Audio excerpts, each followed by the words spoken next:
That's weird. Oh yeah.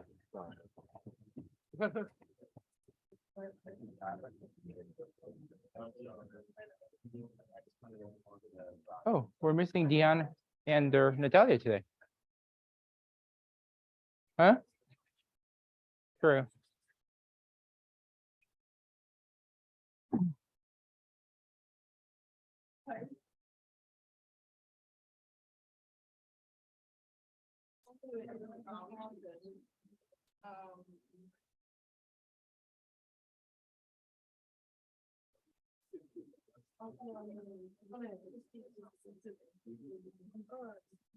All right, good morning, everyone. I think I'm recording.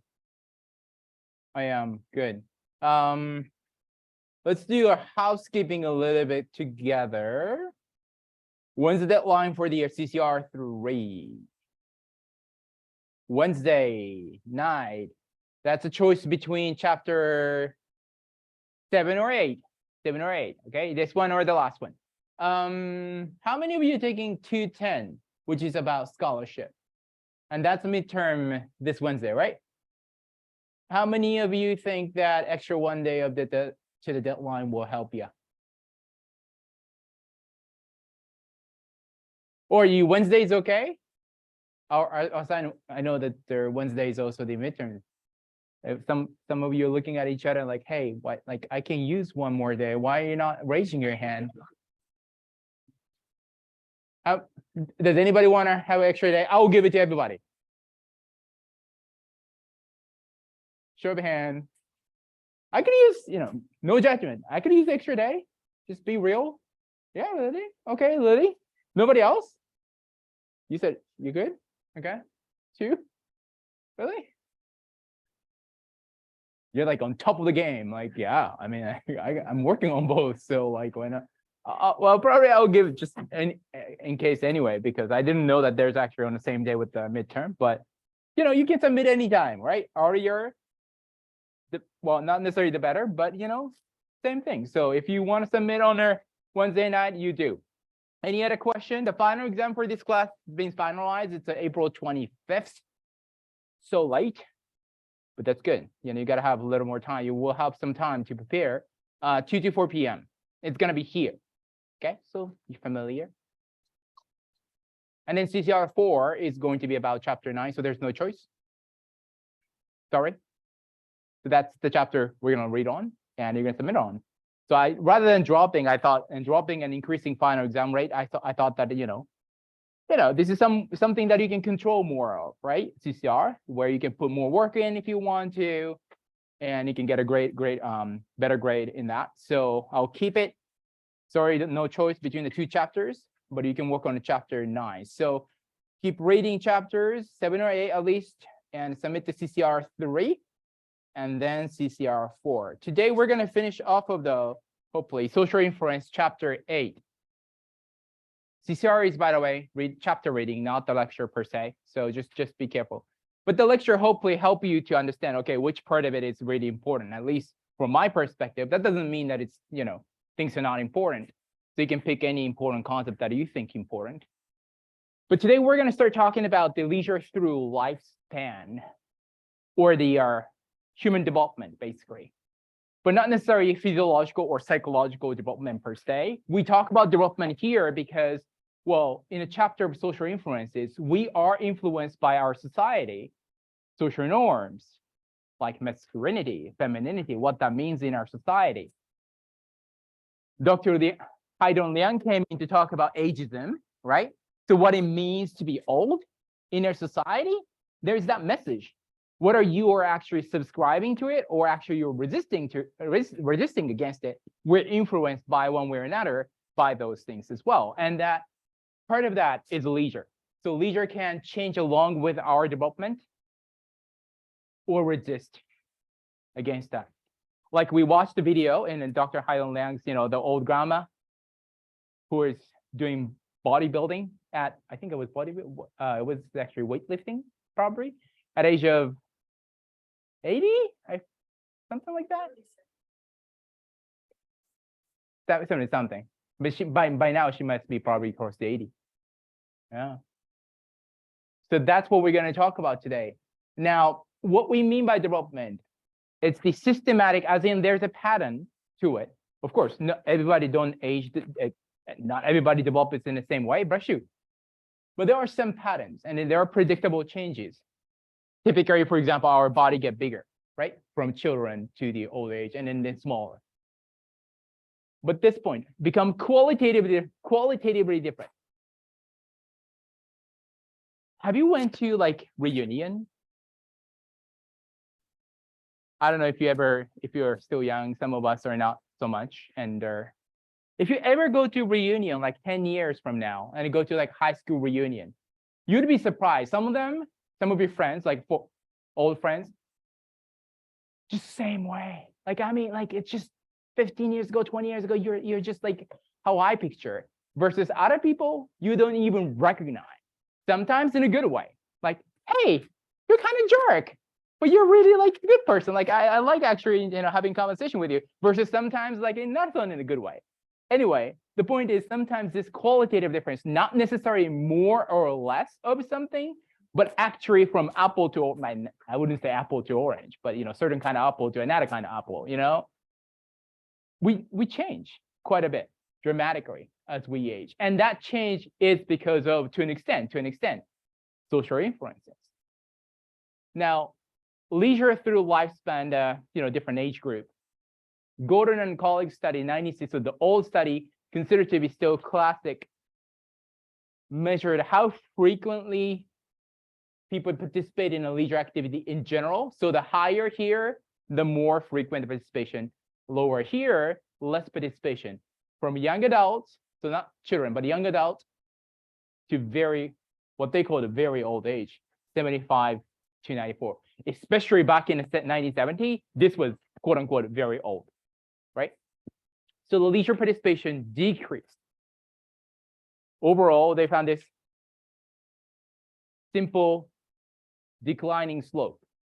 Obviously, there's some gender sex difference between the two groups here and there actually, and this middle age is the place where things flip interestingly, and there's a family and all the kind of things happen here. But right now, focus is this lifespan declining trend. Now, is this just like old thing? No, like more recent data, for example, Statistics Canada, this one is about outdoor recreation, so it's a very specific kind of recreation by age, but the same thing happens. Here, camping, decreasing. Canoe, so because this is age group, right? Canoeing, hiking, a little different because it kind of stays high and then drop. Hey, Luke, same thing with the viewing, but it's still decreasing. This is NR, OR means no outdoor recreation. I think that's what they mean, which is increasing. Obviously, that's the opposite pattern. Now, this one is a little bit different. The fishing it increases actually from young adults to more of a middle age, and then decrease once you hit 55 or so. So there's some differences across different type of activity, but at the same time, there's this declining trend as we age to an extent. Now, however, hey, Natalia, this is considered to be very, back then, innovative study, and really added insights to Sear and colleague, CR, because they noted that actually, when we average everybody out, like this group of people, let's say we're going to follow you until you I want to say die, but it's sad. But so, until you hit 90, we'll follow up with you every year with the questionnaire, and we'll monitor your leisure participation, right? And probably overall, that's going to be declining trend, right? But then we realized when they did it, that there's a pocket of people who actually shows different patterns. So when you average you guys out, we see, yes, this declining trend, but that declining trend is actually kind of surface level. And if you dig deeper, identify subgroups, there are different patterns. Now, he found these 4 types of differences, groups, who shows different changes of leisure participation life. The first is replacer, those who quit at least one activity and then add one activity. So the swapping is happening for whatever reason. Got an injury maybe, or you started to age and you wanted to drop something physically very demanding and active, and do something a little more, relaxed. Adder are the people who didn't quit anything at all from the past year and then added, expanded their leisure repertoire. Quitters sounds bad, but these are the people who actually stopped one activity at least, didn't add any. So that decreasing trend. Probably these are the people who represent decreasing trend. Typically, we think about these people, quitter people, when we think about the picture that declining trend, right? But there are different people. Continuers, those who didn't quit anything, but didn't add anything. So doing the same thing. Now, with these 4 groups, that's the finding that they saw. From Canada, actually, in Manitoba. I think it was like quite a bit of people, almost 1,000. So what they found was that, yes, there are some declining trend, especially this adders and the replacers are declining as we age typically, right? And that is consistent with the overall decline too. Makes sense? Replacer, adder decreasing, especially adder decreasing, that's consistent with the overall declining trend. Now this one, continuer.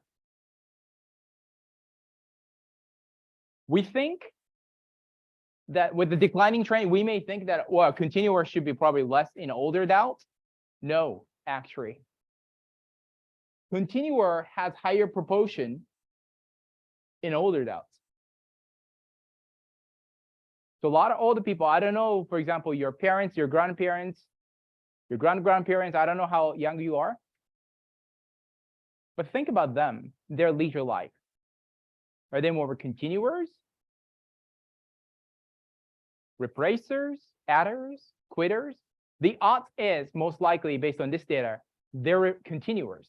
They're continuing the same activity, whether it's good or not. A lot of people do. And then finally, the quitter. We think that the quitter goes like probably like, increase older adults, right? Because we saw the overall declining trend. But actually, for older adults, compared to middle age, there's a little bit of dip. Actually, it's not at least increasing. The proportion is not increasing. So older adults is not necessarily characterized by so many quitters. Actually, characterized more by continuers. Yes.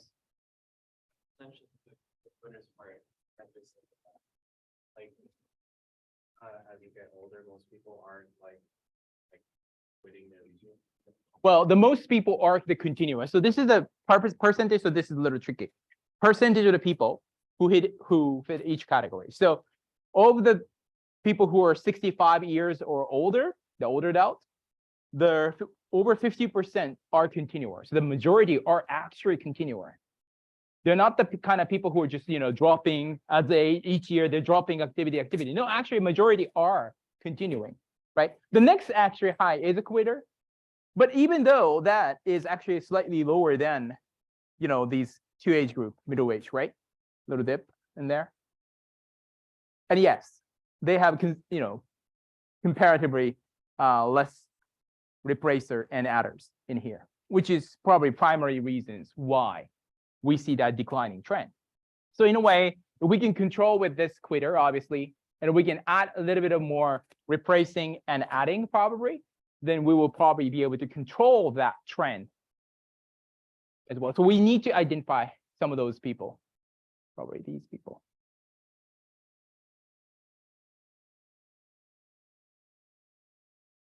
We're good? Good? Good? Now, with that development over, over life course, lifespan in our minds, that's how the overall trend is going to look like. We're going to go from childhood, family life to, and then peer, adolescence, adults life. All adults we're going to skip because Dr. Haidong Liang covered that pretty well. So in terms of childhood, there are 2 major patterns of socialization that the chapter authors talked about. One is called socialization into leisure, This is the kind of socialization that inspire you to start a new leisure activity, motivate you, educate you about it.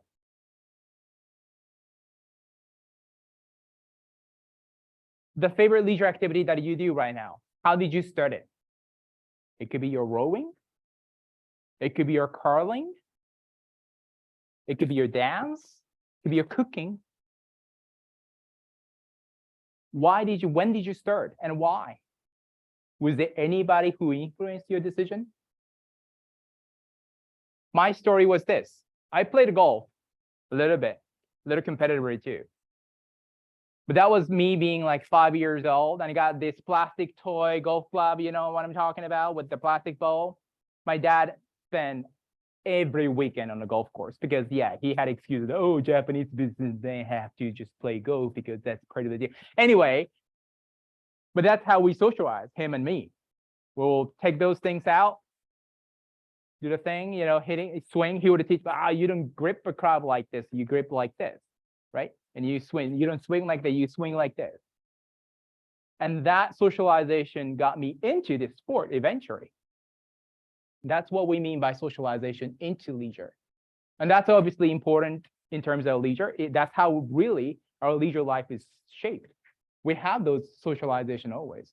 That may or may not happen in a leisure context per se. My example, definitely it's in a leisure context. Sometimes it's like less leisurely, like you're having conversation, just a dinner, you know, conversation over dinner, and your uncle is telling you about something, and you get, that's cool, I want to do that too, maybe.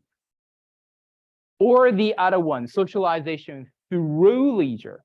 Now, this one happens in a leisure context, but you learn something. The other one, you're also learning, but learning something specific about leisure activity, certain activity. This one, you learn something that is about non-leisure. That's a key, non-leisure. Or at least something that applies to leisure, but also applies to different things, right? Like a golf skill, I mean, that's about golf, pretty much. I mean, there are a little more to that. But you may learn something like a leadership, for example, problem solving, coping. I don't know what else. What else did you learn from your leisure life? Sports, dance, arts, you know, cooking, whatever. What else did you learn that's not necessarily associated with the, you know, leisure, that can be applied to other part of life? Time management, awesome. The end. Working with others. Like a collaboration, teamwork, cooperation. Yeah, those things. We learned that. Thank you. You may learn the value of teamwork through rowing, and Rob goes like, no, that's not how it works. Maybe you get it over very competitive. It's me better than you type of mentality rather than us together. Just curious.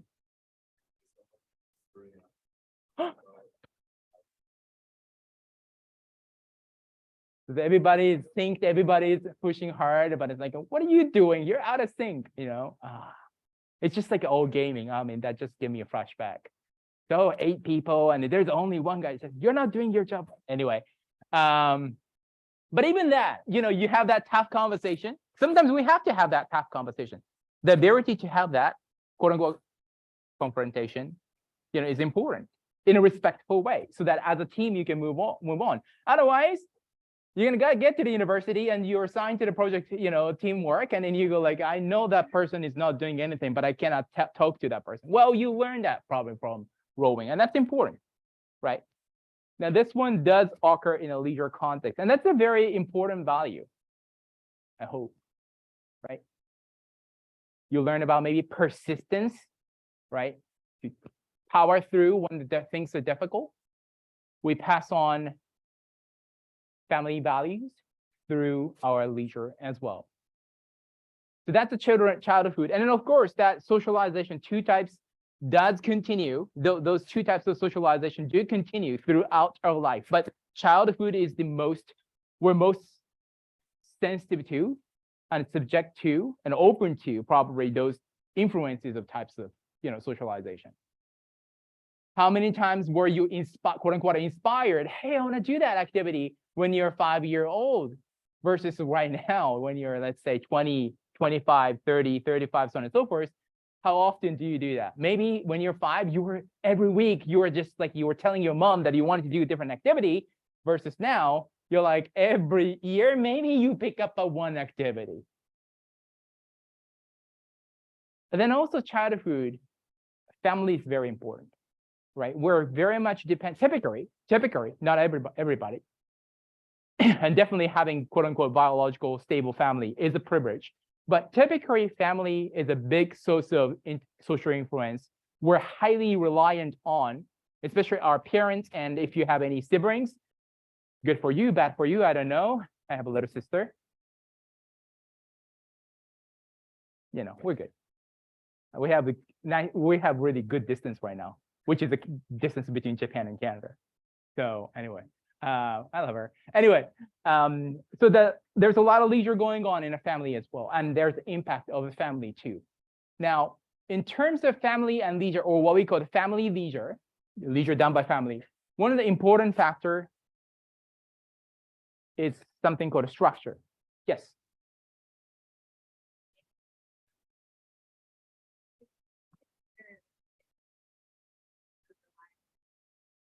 Mm-hmm.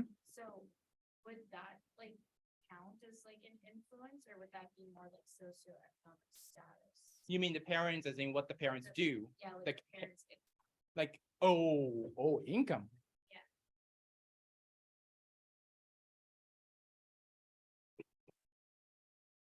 That would depend on whom you are asking. And here's why. If you ask sociologists, yes. The income level of the family, definitely, that's part of a social influence. Because, well, that creates the condition in which the things you can do, it's social institute, it's attached to your parents, you know, the occupational status, different things, and also potential education background and whatnot. So it's really socially conditioned. So I would say, yeah. If you ask more of a social psychologist, they tend to say, that's more quote unquote objective, you know, not necessarily social construction, but it's more of a objective, you know, economic situation. So that's, I think that depends. I'm quite eclectic. So I would say, yeah, that's part of that too, to be honest, because what comes with the socioeconomic status is that there's some cultural differences as well, the value differences, different, you know, within the same society across their class as well. So I would say yes. I was thinking more about the parenting, but yeah, money too. Now, structure as in directiveness. Typically, family don't do leisure like, hey, you guys, we'll give you 3 hours afternoon. You do whatever you want to do. Total freedom. We're gonna just do that. That's not how it works typically in family, especially in North America. We have a little more planning, right? Scheduling. Even we go to certain program or facility, whether it's the outdoor or indoor. And there's there's some set of rules and expectations, even something simple like a family dinner. Can you just go ahead and grab your foods with your hand? I don't think so, except you're coming from certain cultural background, then that's the right thing, right? There's certain set of things that you have to follow. So there's a structure, there's directedness, there's the predictability, you know, how things work out. Now, the chapter pointed out that the French word that I cannot even pronounce, but basically extremely liberal, freedom, right? Whatever goes, if you will. That's not necessarily the approach that family take when it comes to leisure, for family leisure. And that's not necessarily the best approach either. There is some research and evidence shows that, yeah, some level of structure to leisure is actually helpful for for family to bond, but especially for children. There is some level of the benefits too, although free play has quite a bit of body as well. Now, I hope you remember in chapter 5, when we were talking about basic needs, we talked about one theory called the basic psychological needs theory. And one of the 5 advancements in this theory we talked about was this idea called structure. Previously, we thought that giving a structure such as expectations, communicating that, you know, setting role goals and whatnot, that's not necessary. It's a control to an extent, you know, parent trying to set boundary, which is not good for example, autonomy of the children, right? We thought they were conflicting. But the more and more recent research shows that actually some boundaries, some structure, some directiveness is actually does actually help children's or other people's autonomy, because it gives that meaningful, clear boundary in what you can choose, rather than, hey, you guys this Saturday, whatever goes Saturday. Then we get confused. Like, what do you mean, mom? Whatever. Like, what do you want to do? What do we do? So so either we have 3 options, then you have more, actually, people feel more autonomy. So the structure, directiveness is important. A little old study, but cited in a textbook. And this person, Rothunde, I don't know. This person found that there are 5 C's, 5 things that are starting with a C that are important to create a structure that is conducive to optimal family leisure experiences. And they're there.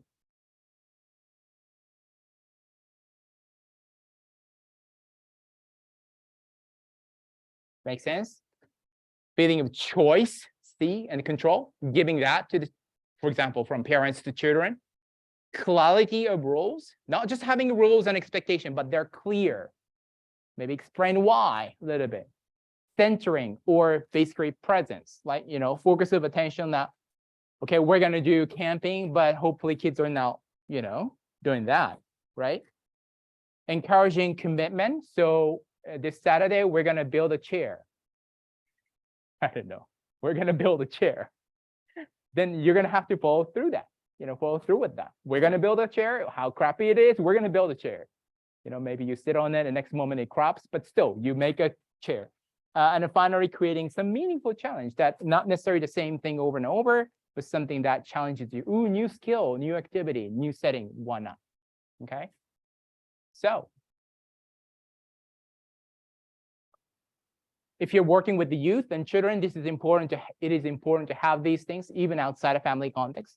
If you're ever thinking about being a parent or starting a family of your own, this is important. The tricky thing is when you have jobs, when you have other things, to do this each time is very important, difficult. Now, have you heard about this? Overparenting, or aka as known as also helicopter parenting. Have you heard about the phenomenon called tiger mom? Now, tiger mom is technically a little different. There's some documentaries and stuff like that. Yes, Luke. I think it's What? Devour what? Devouring mother.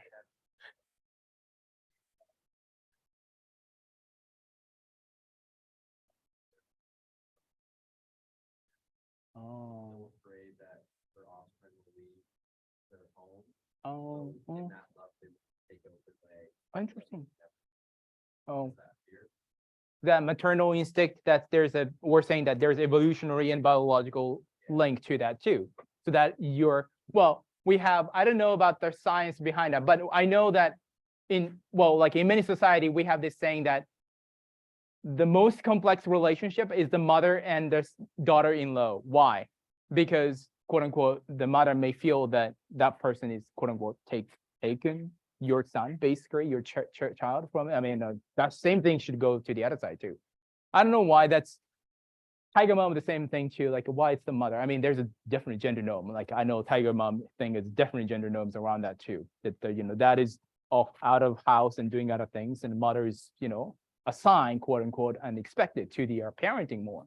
But anyway, now overparenting could happen, and we have evidence actually both genders, and we don't really have. I have not seen many evidence around actually non-traditional family there though. That would be very interesting, but it could happen to both mother and father. It is inappropriate level of parent directiveness. So it's a structure, but way too much structure. And there is some level of culture too, depending on not necessarily national culture, like which Asian cultures and Japanese culture, whatnot, but also depending on socioeconomic status, there's some tendency as to where this happens. But excessive level of assistance, problem solving, monitoring, involvement, interference with your children's life. So what this concept suggests is that yes, structure is good in a family leisure, but too much structure is not good, obviously. And then there is such a thing that there is too much structure, obviously. There's too little too, but there's too much too. For example, problem solving, we tend to typically think that it's a good thing, but not necessarily. And I'm show you. Sorry, one typo. I had this name Ryan because his first name is Ryan, and I know him by Ryan. Sorry, so it's actually his last name is, and first name it shouldn't be. It's the last name. So Gagnon is his last name, so it's Ryan Gagnon. I'm so sorry. I had to correct that. But they're the researchers from Clemson University in the States, and they studied overparenting within a summer camp. If you ever try to work in a summer camp, expect some overparenting parents. Use sports, expect they're there. Okay? 3 factors that created overparenting in this context: excessive control, excessive support, excessive problem solving. Now, these are the actual questionnaires that they use to measure, to identify overparenting parents. Ask yourself, if you are a parent, that's great. This directory, potentially apply to you. If you're not parent yet, think about maybe your parent. If you had a fortune to have a parent, then think about them. Do you think this applies to them? Typically, actually, kids report more overparenting rather than the parents themselves. But anyway, take a second. Did your parent, let's say, make an important decision for you? Like, for example, in a summer camp, there's some activity you can choose, right? Oh, this day you can choose like ABC, and your mom goes, you do this. We're doing this. She says we, but that means that's her. You know that. Maybe. Or excessive support. Support typically is a good thing, but not always. When it comes to the situation where kids are not asking or needing, right? It happens too. But there's someone trying to constantly offer support, intervening in a dispute, conflicts with you, for example, and maybe coach or counselor or leader or other children. The moment you share that, hey, I had this thing, little quote unquote fight or argument, right? Spat with somebody. And next time your father is on the phone with the director, maybe, or actually demanding to speak to the director, maybe that could happen as well. Excessive problem solving. Want to fix the problem the kid has, or even before the problem even occurs, some parents try to weed out every potential problem so that the kids don't have to face. And that comes from good heart, actually, good intention, right? And I can see myself becoming one of those, actually. I do, right? And obviously, this is now what the research evidence. How many of you, no judgment, but how many of you know, doesn't necessarily have to be your parents? How many of you know over parents? A little bit of maybe over parents, I know. One, that was a quick. Okay, there are a few, right? Okay, several. Good. It happens. Actually, research shows that that's not necessarily all bad. Oh, by the way, once again, it's now Ryan Gagnon. These parents are more likely to do what is called affect management because they care about their children, right? They're the one who goes like, hey, Jake, good job, awesome, and just get the cheerleading going. And that's important. We need a cheerleaders in our life. Seriously, life is tough, even for kids. And also digital monitoring. These are the parents who are more likely to do, hey, Josh, you're going to spend 2 hours screen or half an hour this watch show, and you go spend half an hour, doing other things, no screen. That type of digital monitoring, okay? And that's a good thing. There's evidence behind it too. However, they're less likely to do what is called autonomy support, which is very problematic psychologically If you remember chapter 5, basic psychological needs theory, I'm trying to link those things because in a final exam, I'm going to list some key concepts from earlier chapter, and autonomy, basic psychological needs theory keep coming up, meaning most likely it's going to be here and there in a final exam. But they're less likely to give the kids choice or even allow them to express their view so often compared to other parents. And that can have developmental impacts.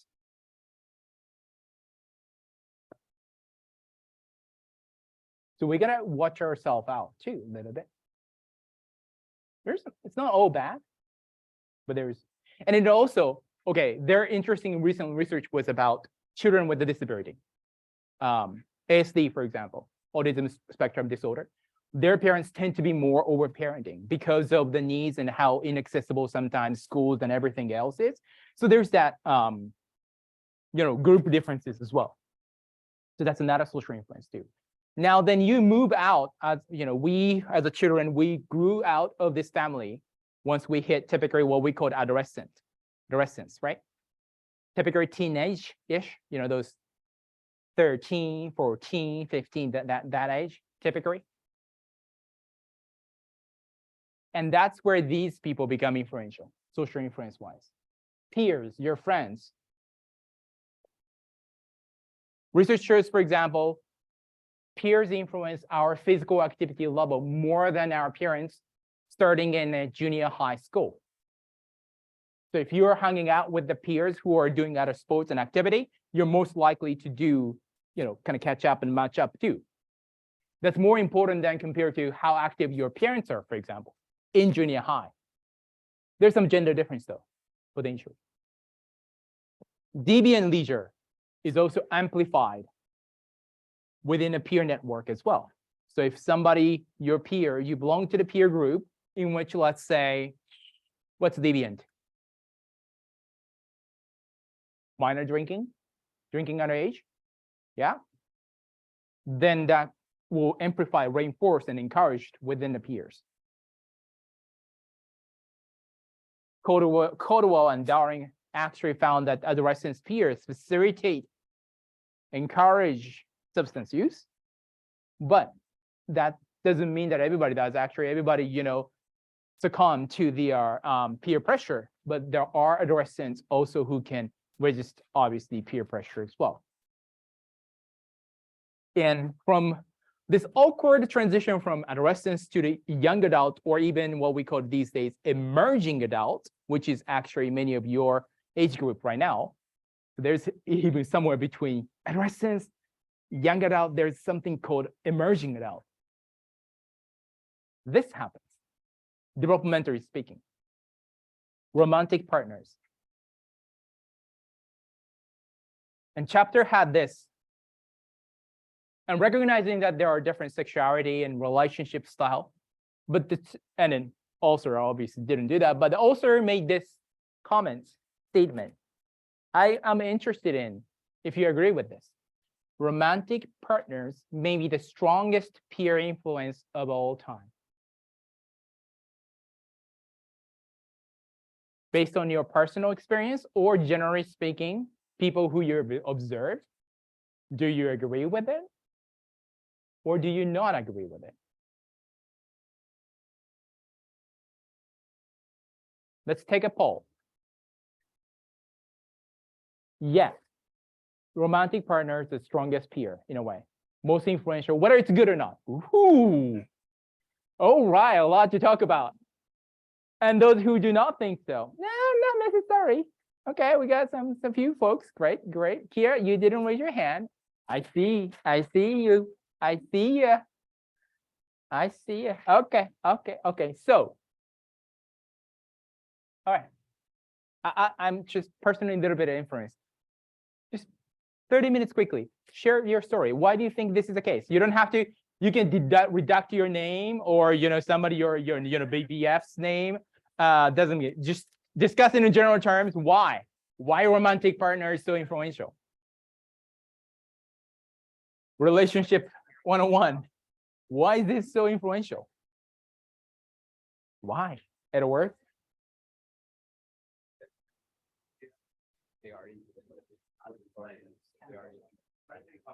Well, by definition, the fact that you're partners, some sort of relationship means that you're attracted to that person. You want to be liked.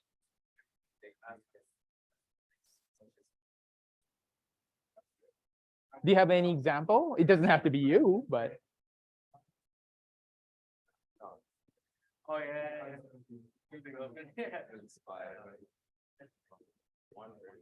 Hmm.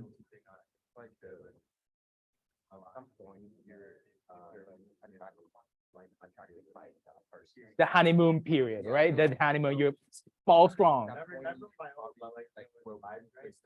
Yeah. Oh, that's a good point, actually, depending on where. You know, ask people who are married like 50 years and they go like, yeah, I do what I got to do too, you know? Yeah, sure. Like my husband or wife is important, but that makes sense. How are we thinking over here? Yo, raise your hand. Partner is very influential. That come from your personal experience or somewhere else, or?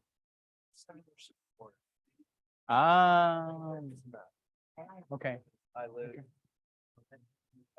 St. Albert for my last years of high school, but my family still lived in Jasper, and my girlfriend became my best friend, my family. My There you go. system, Mhm. my girlfriend, and I didn't live anywhere else either. So Mm. she was here. We ended up breaking up last year. Right. Did you felt that when the support is, I mean, that they become the primary source of support, right? Did you feel that your leisure is also influenced by them a lot? Yeah. Coach volleyball, she was, but COVID. Right. Yeah. Interesting. Okay, there's a lot to share. Anyway, yeah. I love Natalia. Like it's very animated. Okay. So, any example? You can say just, oh, my friend A is. I'm not gonna ask follow-up questions. You all know that's you. No. No? I always tell my wife, me, and I feel like I should bring her once here. But we should, right? She's a professor now here too, so why not, right? I should get her ass here over here. But anyway, I feel like I've influenced quite a bit, and one of the things is the cooking. Like I tell, like I love meat, and I love fish because I'm Japanese too. But I love meat, and then I realized after 5, 6, 7 years of marriage, I should get the number straight. But I realized I'm cooking more vegetable. That's not my thing. I don't eat fruits. There you keen students go like, shit, that's not a good idea. But then that was funny because after married and then a couple of years later, I went back to Japan and with my wife, and I started to, and my mom knows this. My mom is a big, she eats all kind of healthy stuff, and she put the fruits anyway, although I don't eat.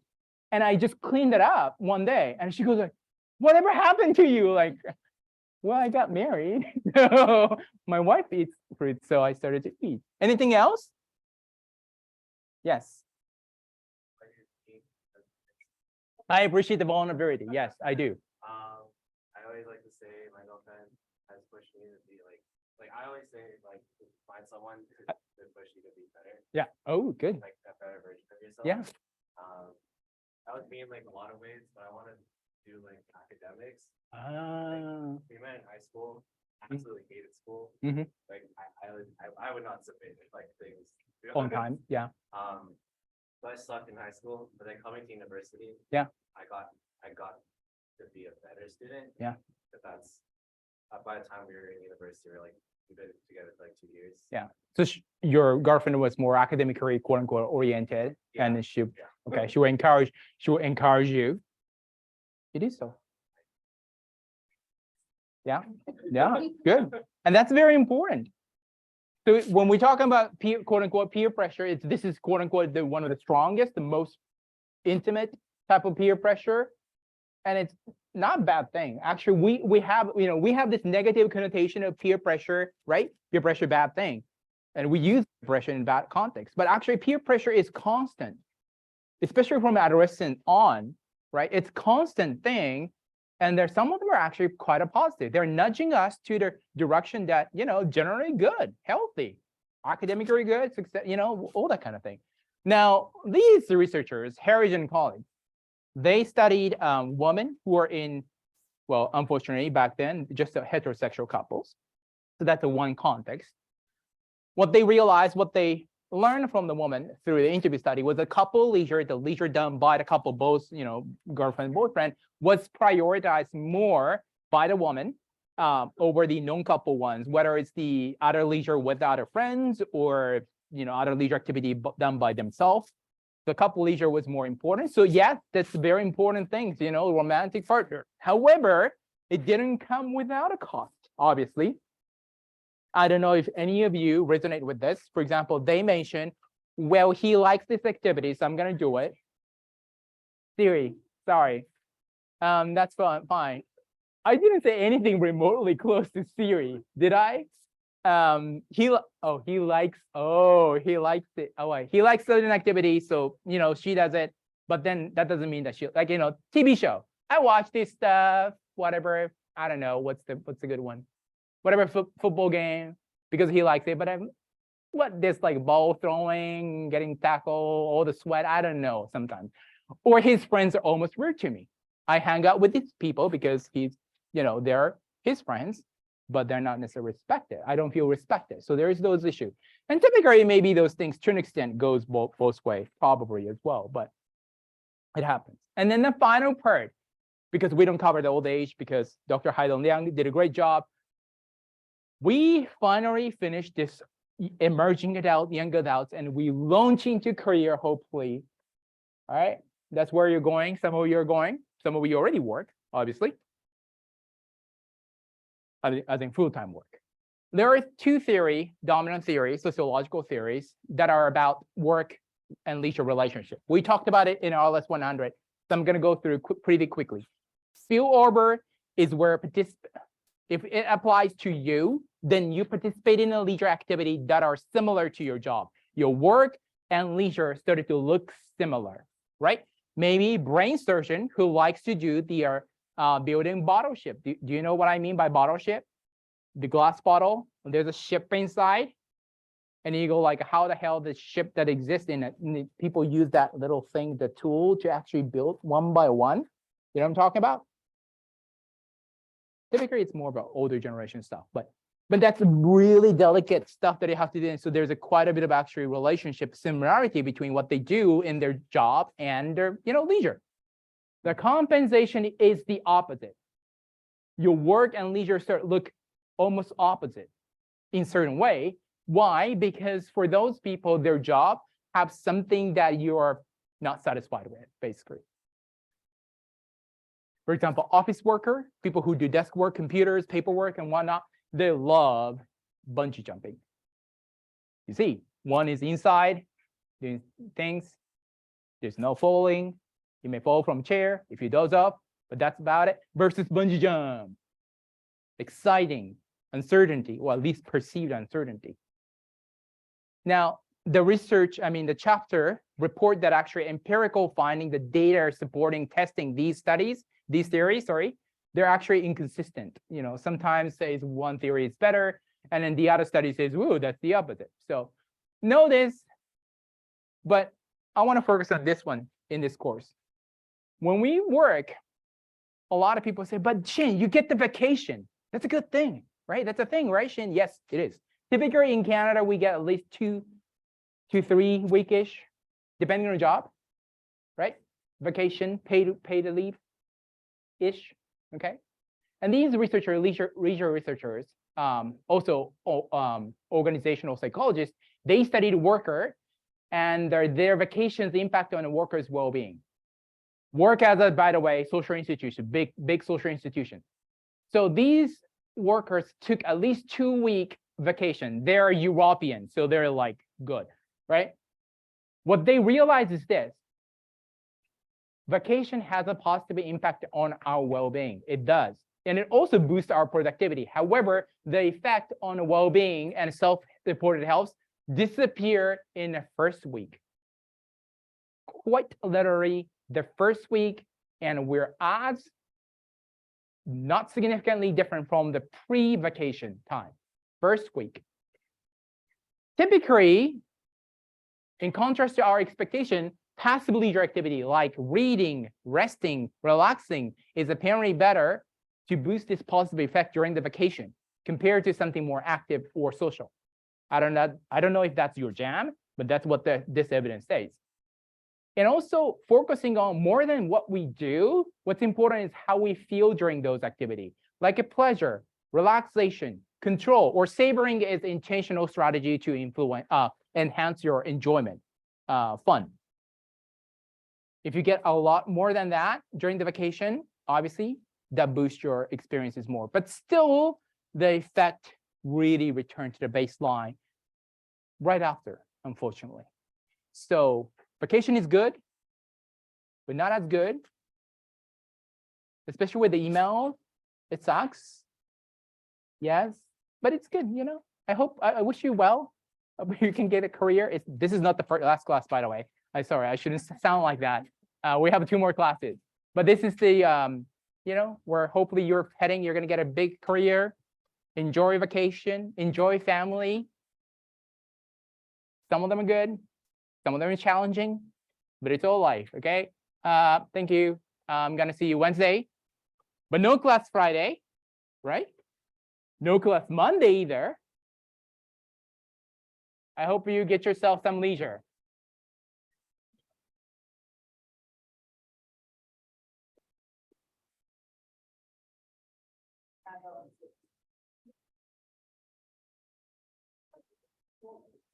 Have a good one. Oh, what's up? Oh, okay. Okay. Thank you. I have a hard time trying to think of a question. Yeah. Let's do this. Which one did you choose, by the way? 7 or 8?